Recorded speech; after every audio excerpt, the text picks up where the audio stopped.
You're watching Pyro Media Network. I gotta tell you something I could do. I could be running around chasing you, but I won't. Cause I got better things to do. Rather spend my precious time chasing somebody who loves me too. If I got $1 for every time you slam the door, I would be the richest girl alive. If you hadn't run away every time I asked you stay, you would sleep right next to me tonight. When you didn't know me, all you wanted was a game to play, and you couldn't handle that I had my ways. I found your magic and your side chicks. I'm a winner, babe. But you didn't win this, it's a part of the game. In the beginning, I just didn't Thank you for know. tuning in. If this is your first time joining us, welcome. We hope your experience is fruitful. Please feel free to visit our website to find out how you can join our growing family. While we are loading your experience, please do us a quick favor and hit that like button from whichever platform you're watching or listening on. Also, share so others may enjoy as well. And we hope you would consider hitting that subscribe or follow button so you can check out more of our amazing content. All right, let's start the show.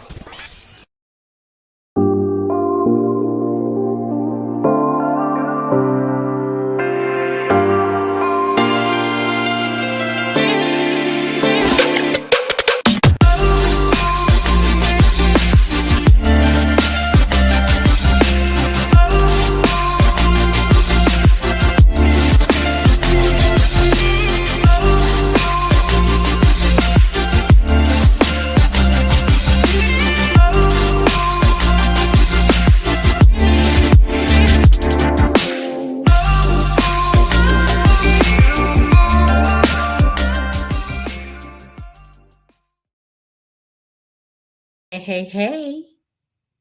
Happy Friday, Junior, to all of those who celebrate. My name is Dr. Nicole D. Vick of Nicole D. Vick Live. Thank you so much for being here. I'm so very excited for this episode. As you know, I come to you live almost every Thursday. Sometimes my sister need a break, sometimes. But most of the time, I'm here on Thursday bringing you the public health, social justice perspective in the Black community, specifically in Los Angeles, because that's where I'm at right now. It's been an interesting month. Yes. Some things I can't talk about a lot, but I want to just say like some stuff has happened in my personal life that is quite interesting, and I don't know what to do with it. You'll hear more about it actually next week, and I'll talk about it then. But other than that, I'm all right. Me and my cane, we've been making our way outside. We've been doing stuff and whoop-de-woo. Everything has been okay. So I really don't have any complaints. So today's episode is about the future of construction, but not really just that. There's someone that I happen to know, and we've connected over the years and kind of have this friendship, and we actually started to do these morning sort of like catch-ups every so often. But life happened, the ankle broke, stuff, people, and then we kind of stopped those. But I saw her, and we'll talk about where I recently saw her, and I was like, hold on, why you ain't been on my podcast? And so that's why she's here today. So I'm really excited because I want to talk to her about her career trajectory and sort of the future of the industry that she's in. And I feel like, y'all might as well learn something new too. And let me just say this, I have been read her bio, but I had reread it just now. Listen, when we talk about Black girl magic, this girl got 2 doctorate degrees, 2, okay? Not 1, but 2. So we got to bring her on because I'm excited, and I really just want to get her on here, and we just going to chop it up and get real excited and have a good time. So please, Kwame, please bring I can't even talk. I'm so excited. Please bring on my guest, Dr. Giovanna Brasfield.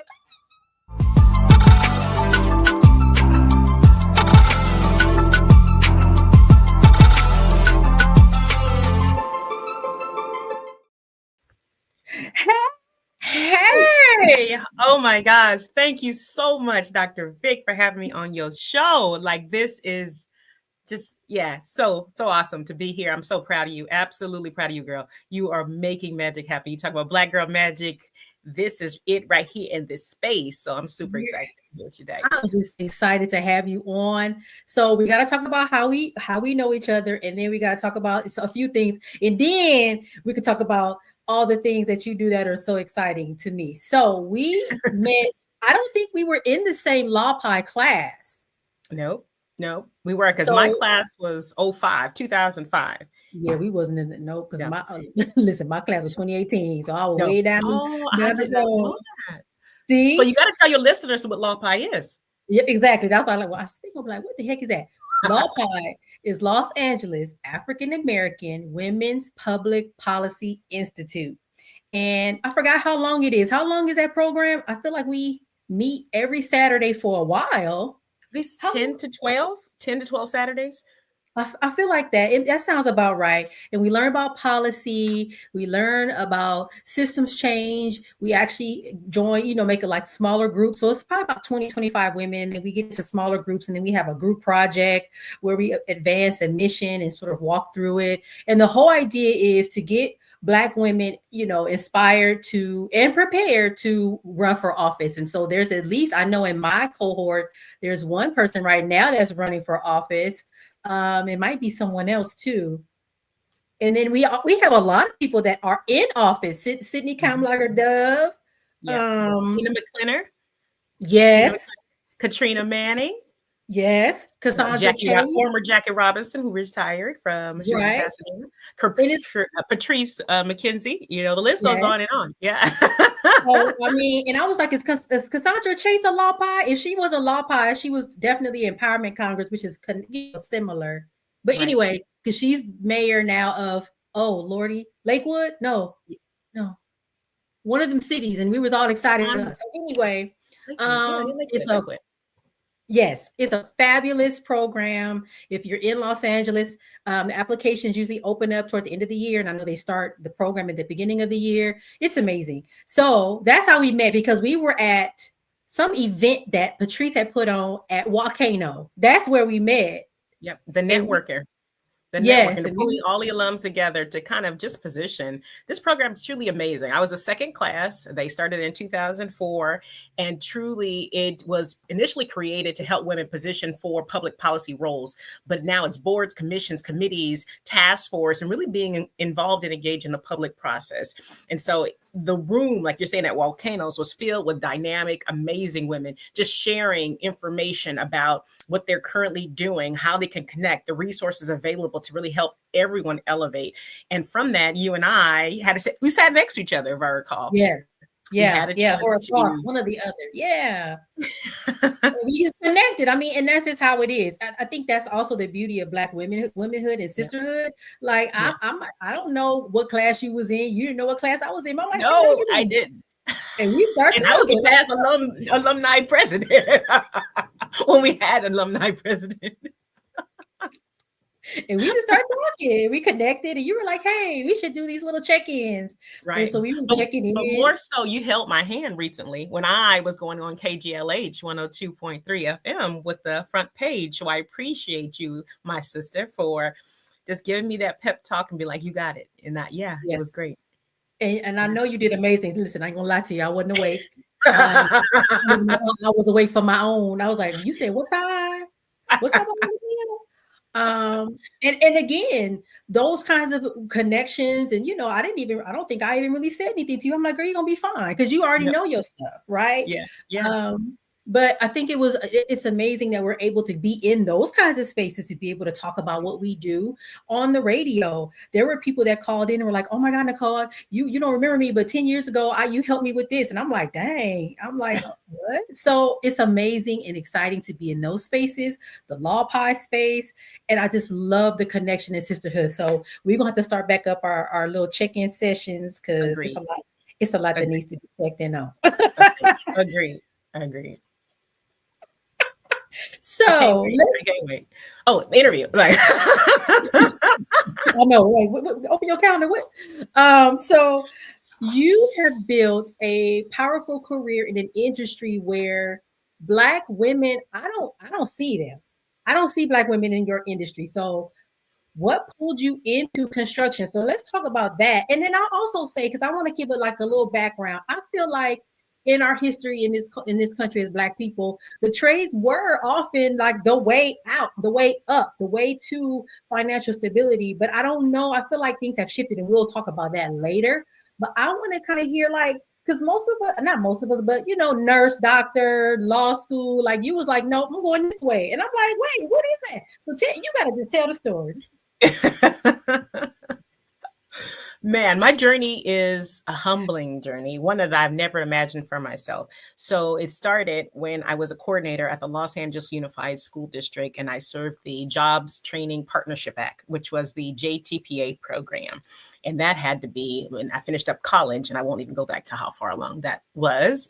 But the JTPA program eventually evolved, and it provided educational services, job training, employment services to economically disadvantaged individuals and also unemployed adults, helping dislocated workers with resources for jobs. That program actually evolved into the Workforce Investment Act that is now currently the WIOA that everyone is talking about for career technical education, which is WIOA is Workforce Innovation and Opportunities Act that came about in 2014, I believe.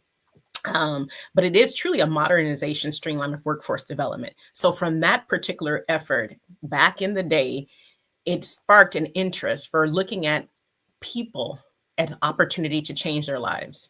And then from there, I thought I would be in air quality regulations, looking at particulate matters and carbon emissions at one point in my journey. But because I was really good at policy and understanding the strategies to implement policies, working with interest groups, I then got challenged by the Small Business Development Center. I was working with them as a consultant, handling some of their day-to-day operations as a program manager. And then I transitioned into a grant that Caltrans had with the Small Business Development Center throughout the state of California. They said, hey, Dr. G, can you figure this DBE certification policy out to help businesses get certified so they can do business with the state?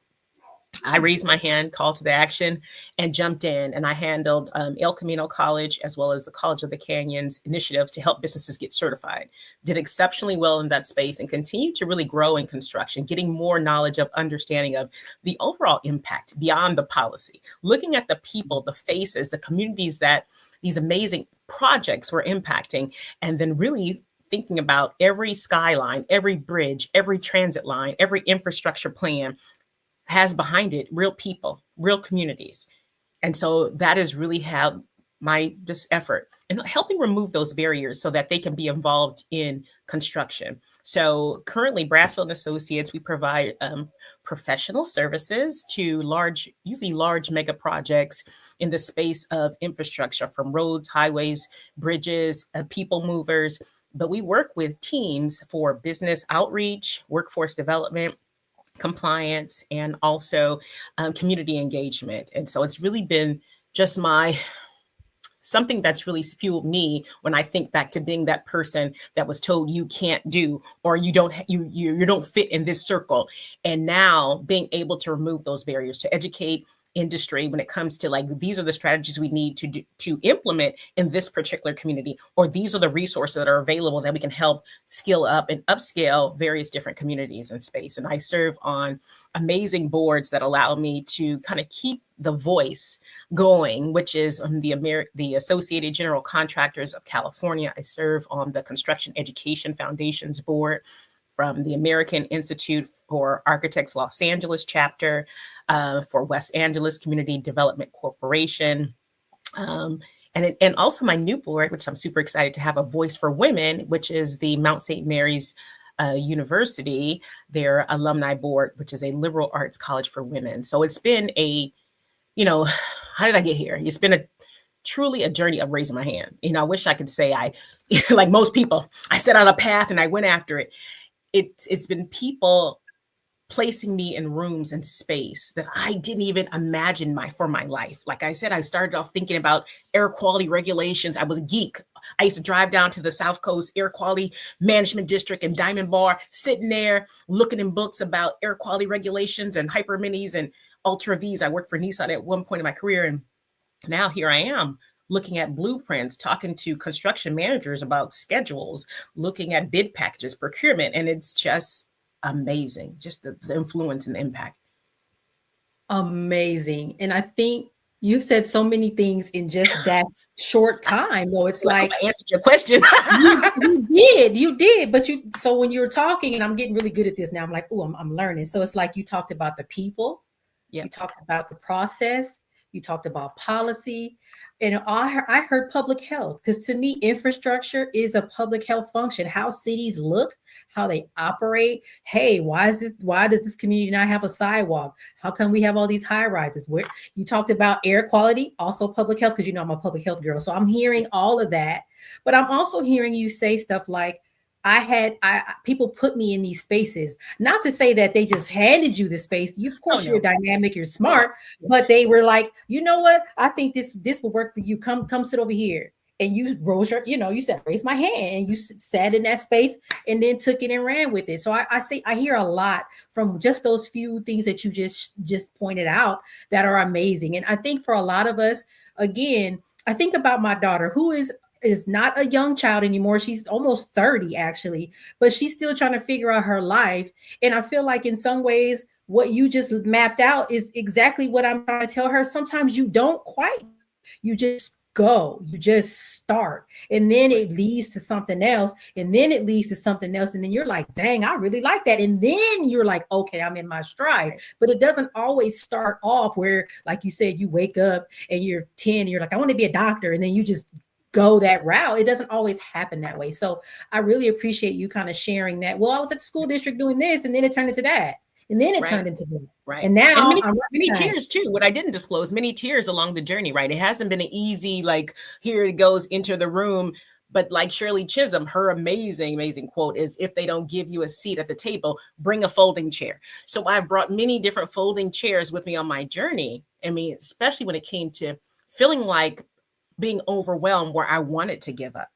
I just remember this one particular moment going into my mom. I was faced with challenges, as life has it, right? I was faced with challenges. And I remember going into my mother and I was crying and I fell to the ground and I'm like, Mom, I can't go on. This is too much. This is, the woe is me. And at that moment, she said, hey, why don't you just give up? It's okay. You can just, and I remember looking up because I was kneeling down. I remember looking up and say, Mom, I need you more than ever to encourage me, because I don't have the strength to encourage myself, right? And far too often, we as a people and as a community will hear that negative voice and that spirit, whether it be from internal or external, and give up. So that opportunity allowed me to tell her what I needed to hear, which is keep going. And I'm so thankful I kept going, because it was a pivotal point in my career of what to do next. And it could have changed the whole trajectory of my where I'm today. And so again, it wasn't that she was discouraging. She just didn't know, I think, how to support me during that moment. What did I need to hear? And now, oh my gosh, why did I tell her that? I mean, that was like 10, 15 years ago. She's still to this day, like, you can do it. Or if I come whining, crying, having one of those moments, pity parties, she don't want to hear it. And so now it's motivating me, but it helps me when little girls look like me, brown skin, live in the community, have various different backgrounds, and they come and they look at me and they say, wow, you were a vice president. Wow, you used to run Southern California at your company. Wow, now you're own your own company, CEO, you speak all over, you go on international, all these things that little girls that look like us, Nicole, they are inspired. And I'm like, because I didn't give up, because I didn't allow it. Right. That's right. That's right. And you know me, my book is called Pushing Through. So you push through. That's all it is. You push through. You just, and I believe in that. Like, you don't even have to know what you're pushing through towards. You just know you got to keep going. Like, I can't stop here. I don't know where I'm going. I remember that being a teen mom. I'm like, I don't know, but I know I'm supposed to stay in school because people are like, take a leave of absence. I was like, no. I said, I don't know exactly what I'm supposed to be doing, but I do know that I'm not supposed to be taking no leave of absence. So that's not the answer. Okay. Right. So, I think that's also something to be said as well. Did you face any you don't belong here moments in your career? Because you talked about that. People see you in this space and feel like they can, this is something I can do. But did you ever in this space, which I would assume is traditionally male driven, did you ever feel like that? Like, I don't belong here. Can you talk about that a little bit? Absolutely. Especially you think about African-American women at the top of the executive level, working in organizations or even leading charge and strategies and making decisions when you're talking about millions and hundreds of millions of dollars, or even sometimes projects for billions of dollars, making sure that smaller firms get a piece of the pie. There were different challenges along my journey, but one of the things that I had a chance to do was make sure that my voice was heard. So I've been very, very strategic and making sure that I have my allies before we go to the meetings. You just like to say in politics, you count the votes before you go to the room. You don't wait till you go to the room and figure out who's on your team and who's not on your team. So that has been very, very helpful along my journey. And then also not paying attention to it, not paying attention to if someone thinks I'm worthy to be in the room or not. That to me is irrelevant. What matters is when I'm there, I'm making an impact, not only for myself, but those who are coming from behind me, and making sure that they too know that it's not an easy task, but they can have an impact and make an impact for others that look like. I think about this one particular meeting. It was for Southern California district meeting, and I had to present updates. And I remember him saying, "Oh, that's your little task, Dr. G, you'll do that." And I said, "Hey, I need you," again, it was a pre-meeting. "I need you to make sure that we're raising the elevation on the agenda, and also we're having a different kind of conversation of why this is important. I need this to be anchored in the revenue that we're going to generate as a company." And then from there, changing his perspective of why it was important, why I needed to be in the room at this high level meeting, why the focus needed to be on these programs and strategies and the conversation. And after that, I got his buy-in. I got his buy-in to really think about inclusion differently. And it was all hands on deck. It was getting the buy-in that really changed, what they did and how they operated. Awesome. And you mentioned inclusion. And after we come back, we're going to go to break, but we're going to come back and talk a little bit about DEI in construction and sort of your take on that and the work that you've been doing. So we'll be back in a couple minutes or so. All right, let's go to break.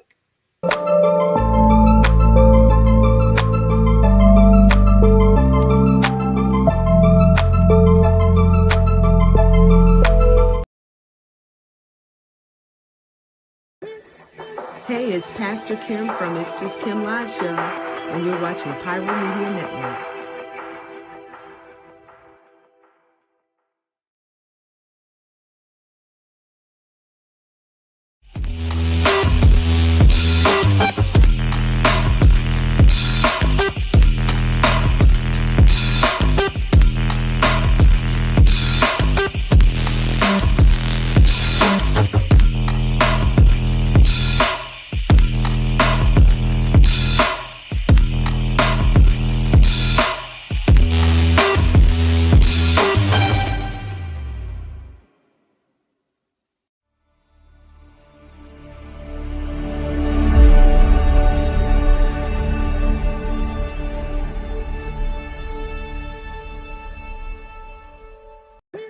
What's going on, y'all? It's Kwame Speaks from Kwame Speaks Live, and you're watching Pyro Media Network.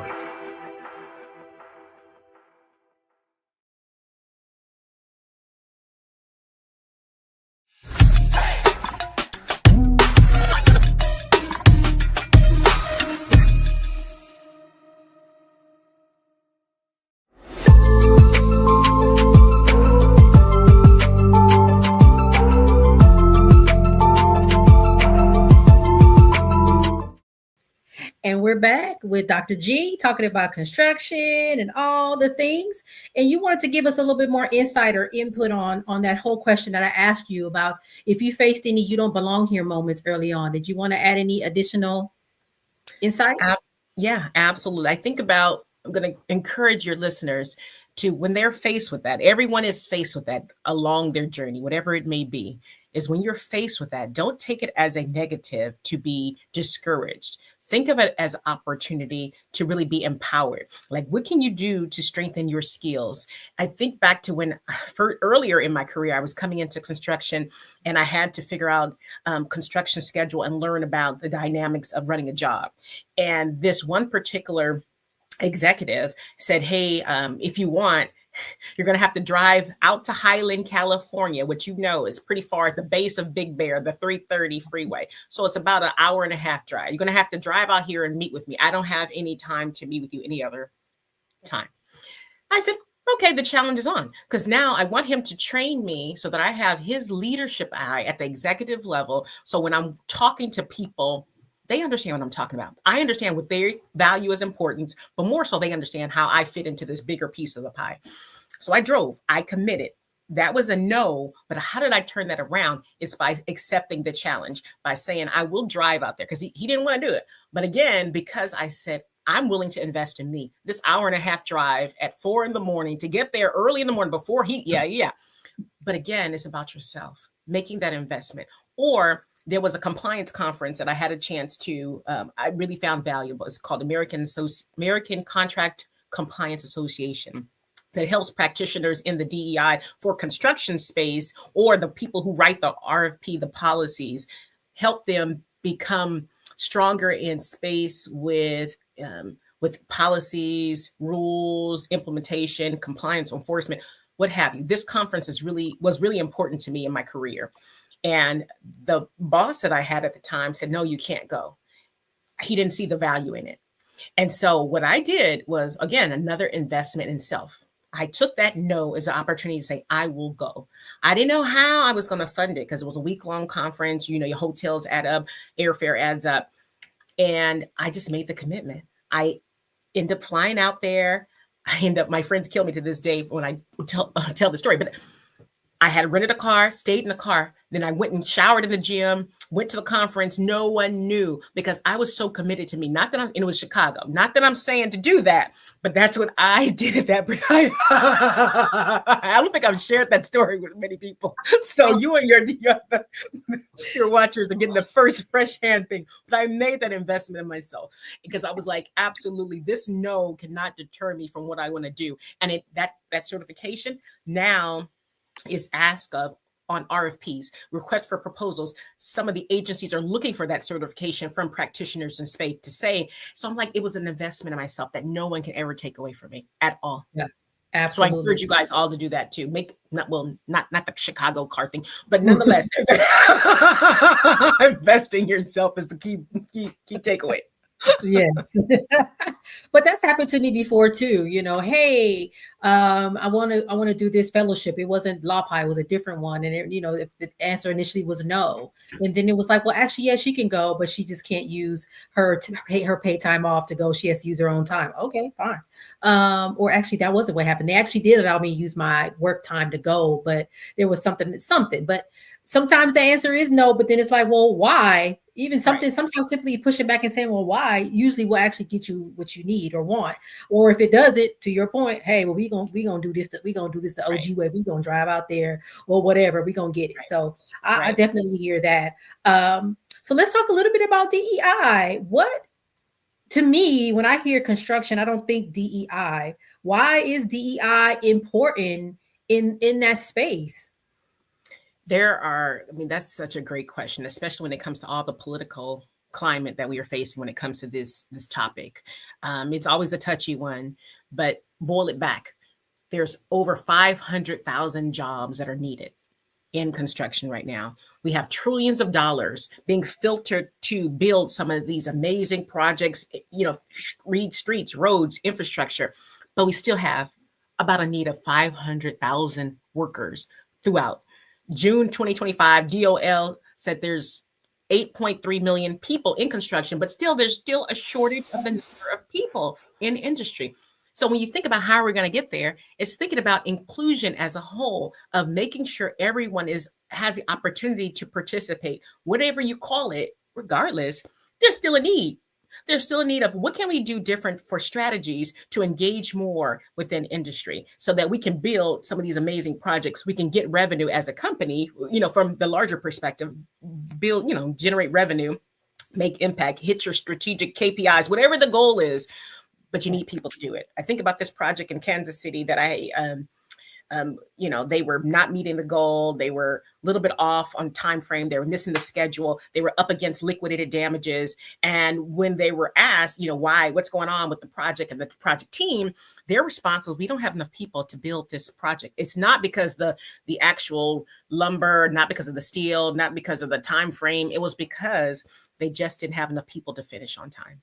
So we hope as an industry, we don't have more of those kind of issues, but it is truly driving performance and innovation when we think about teams and people and collaborative leadership, because different people come to the table with different ways of solution, different strategies that might help resolve maybe on-time delivery, project schedules. It could be thinking about construction innovation, technology. So that's all that inclusion brings, this difference in perspective.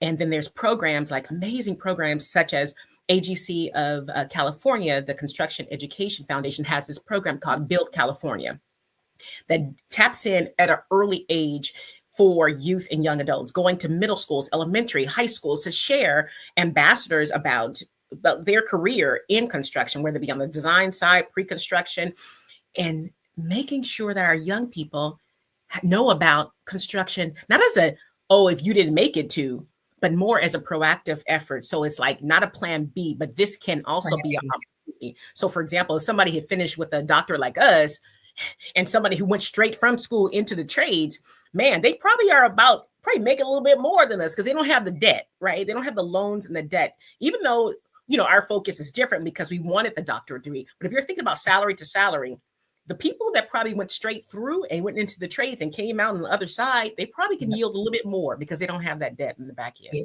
So there's these conversations being had because we have to. There's been the last 2 decades trending downward when it comes to workforce needs within construction. And no need to point fingers at who, because it's been going around of these groups of people had the problem, the trades, regardless of how do we get there, we're here. So we need to find 500,000 jobs in construction, and we have to do it now so that the future is not impacted. That's interesting. And I didn't realize there was such a shortage. And it's interesting because I feel like there's not only a few fields, but the few that I'm aware of where there's like, we actually need people. My brother is a police for the airport, and he was like, we hiring people. And I'm like, oh, everybody else is letting people go, and he's like, we hiring, and then you telling me 500,000, like what?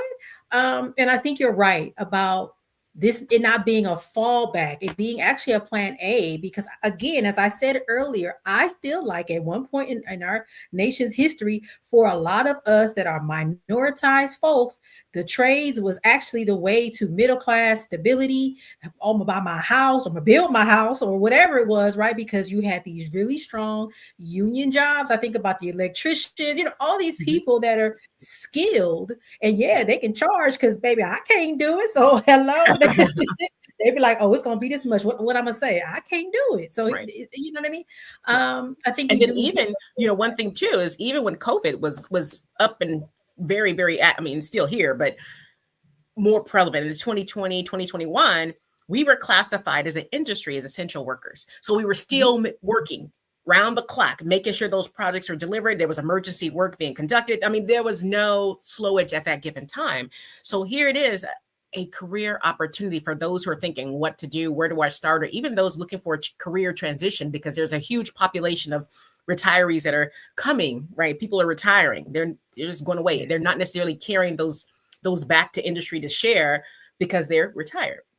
So what does it look like? Is making sure that, again, you pay attention to what's going on. The construction had no slowage during COVID. That's crazy. I was still showing up.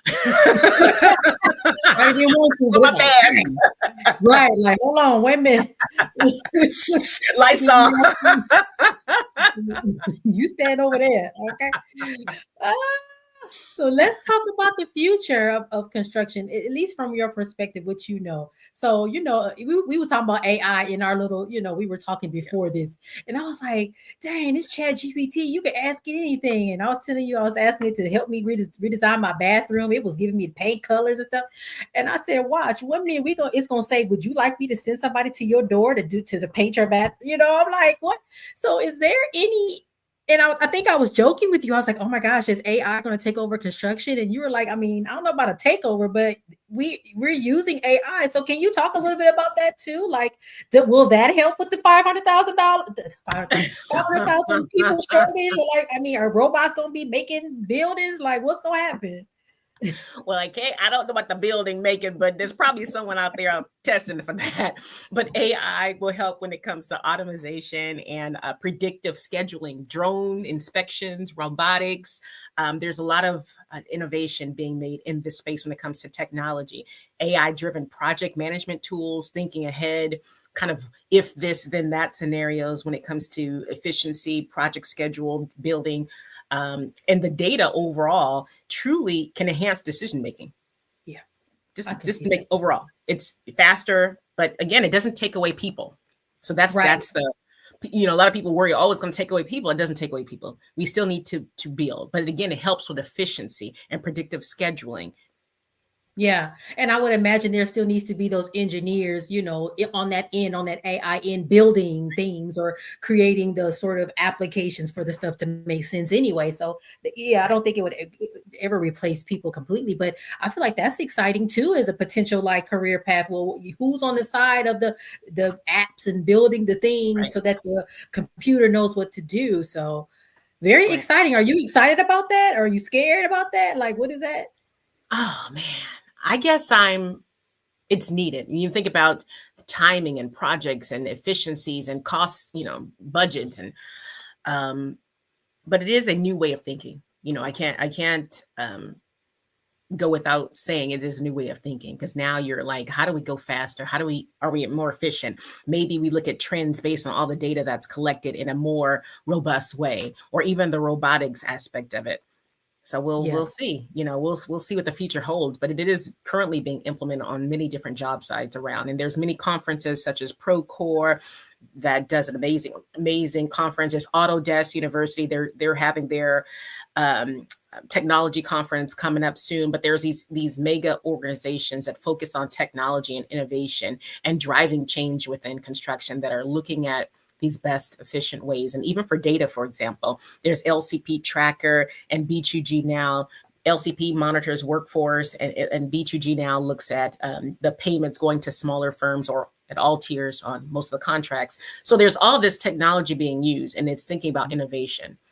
Yeah. But AI will be, it'll be there. It's not going to go away. And I think what I've been saying, like even to my brother and folks that I talk to, like everybody's like anti, Tesla, for example. And I'm like, well, you have to kind of embrace it. Of course, the person, we don't necessarily like him, but you have to kind of embrace the technology or we'll get left behind. Right. And I think I see that happening in our communities. A lot of us that don't have Wi-Fi or we're not sure how to do stuff.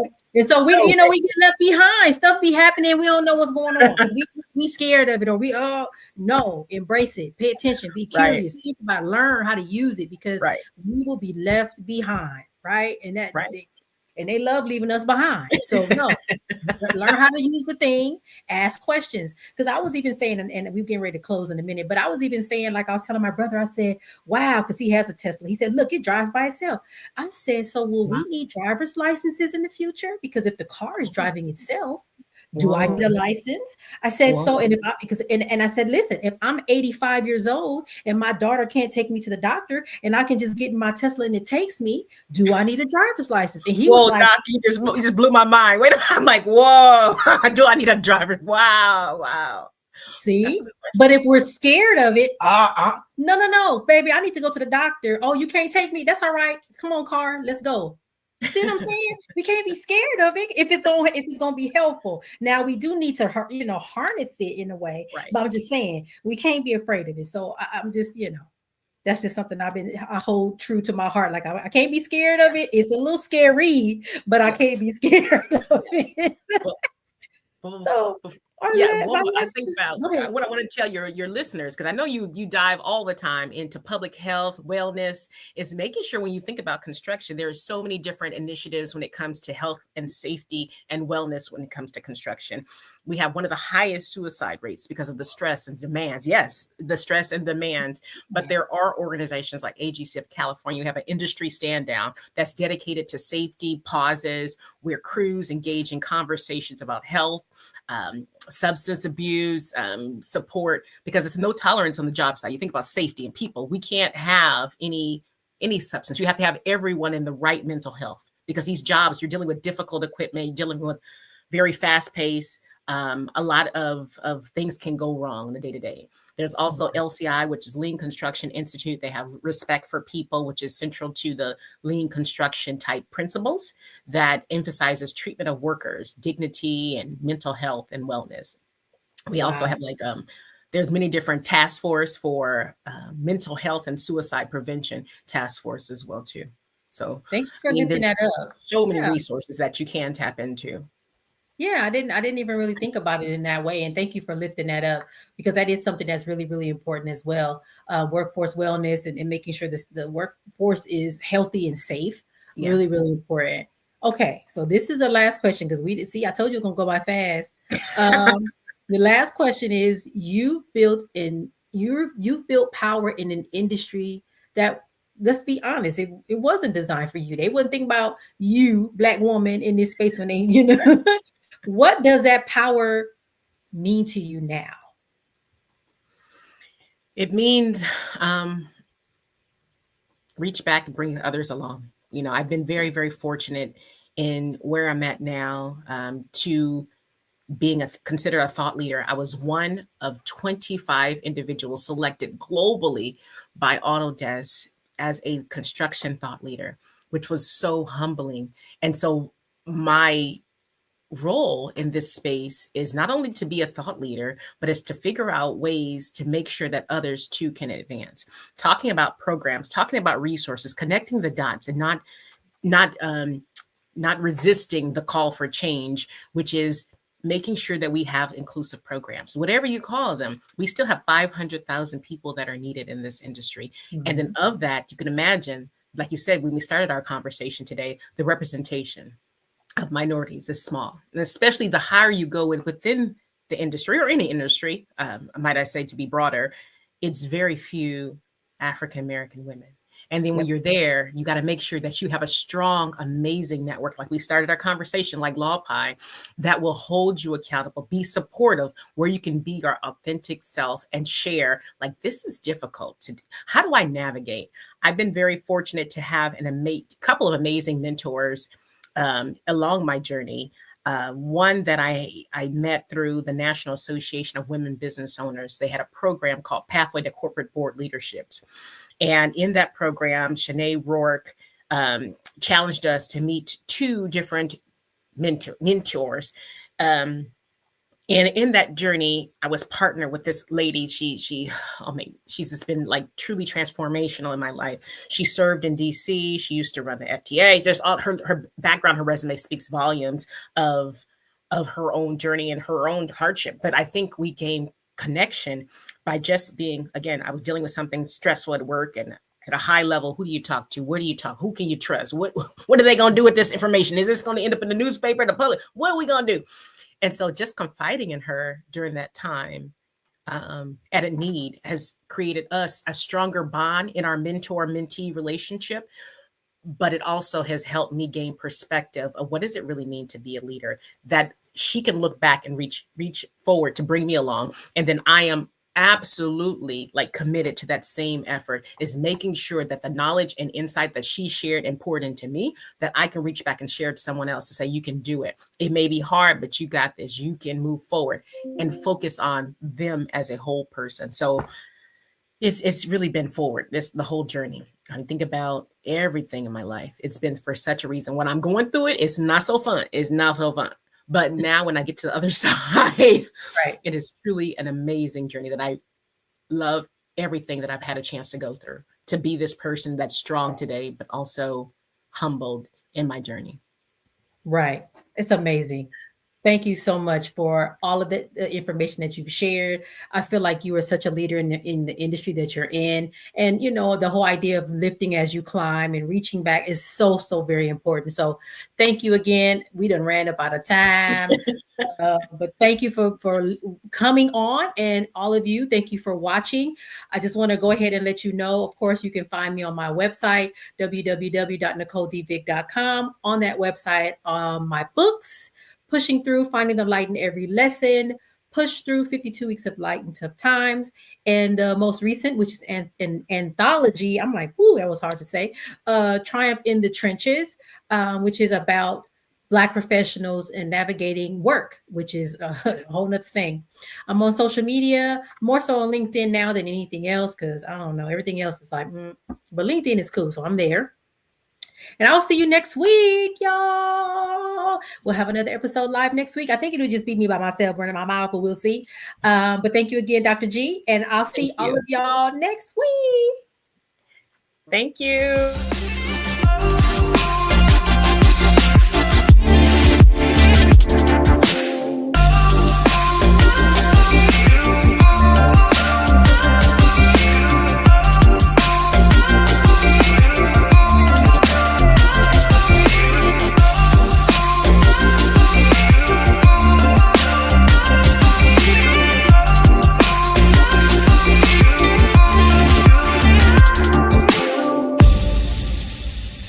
Thank you for watching Pyro Media Network. For more information, please visit pyromedianetwork.com.